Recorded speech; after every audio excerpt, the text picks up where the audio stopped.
KSFE Rajakkad ശാഖയുടെ നേതൃത്വത്തിൽ customer meet 2025 സംഘടിപ്പിച്ചു.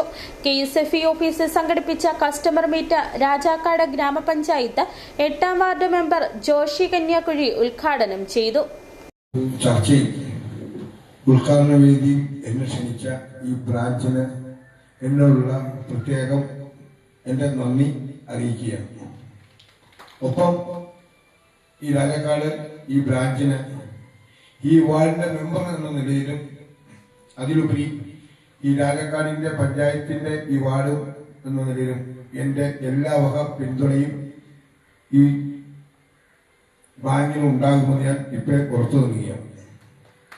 നമുക്കറിയാം, വളർന്നു വരുന്ന സമൂഹത്തിൽ പണമിടപാടുകൾ കൂടി വരുന്ന ഈ കാലഘട്ടത്തിൽ സാർ സൂചിപ്പിച്ചതുപോലെ തന്നെ ഓൺലൈൻ വഴിയും അല്ലാതെയൊക്കെ നൂറുകണക്കിന് ആളുകളെ തട്ടിപ്പിലൂടെ പണം മേടിച്ചുകൊണ്ട് അവരെ വഞ്ചിക്കുന്ന ഒരു അവസ്ഥയിലോട്ട് പോയിരിക്കുകയാണ്.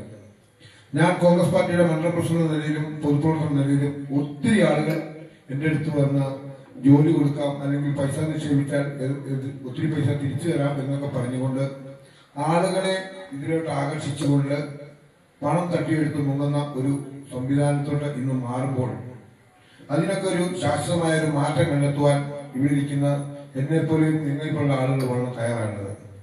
കാരണം പണം എന്ന് പറഞ്ഞാൽ ഇന്ന് ജീവിതത്തിൽ മനുഷ്യന് ഒഴിച്ചുകൂടാൻ പറ്റാത്ത ഒരു സാധനമായി മാറിയിരിക്കുകയാണ്.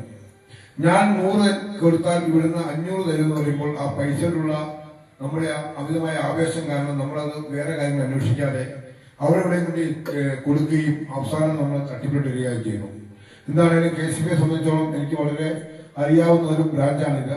കാരണം പല ആളുകളും പല ആവശ്യങ്ങളുമായി എന്നെ ബന്ധപ്പെട്ട് ഞാനിവിടെ പല ലോണിന്റെ കാര്യങ്ങൾക്കും വായ്പയുടെ കാര്യങ്ങളൊക്കെ വന്നു കഴിഞ്ഞപ്പോൾ വളരെ നല്ല രീതിയിലുള്ള ഇടപെടലാണ് ഇവിടുന്നുള്ള ഉദ്യോഗസ്ഥരുടെ ഭാഗത്ത് എനിക്ക് ഉണ്ടാകാൻ കഴിഞ്ഞത്. എന്താണെങ്കിലും ഈ നാട്ടിലെ ജനങ്ങളുടെ ഉന്നമനത്തിന് വേണ്ടിയാവണം സ്ഥാപനങ്ങൾ ഓരോന്നും പ്രവർത്തിക്കുന്നത്. കാരണം ആളുകളുമായിട്ട് വരുമ്പോൾ അവരുടെ ഡീലിങ്സ് ഉൾപ്പെടെയുള്ള കാര്യങ്ങൾ നല്ല രീതിയിൽ മുന്നോട്ട് പോകണം.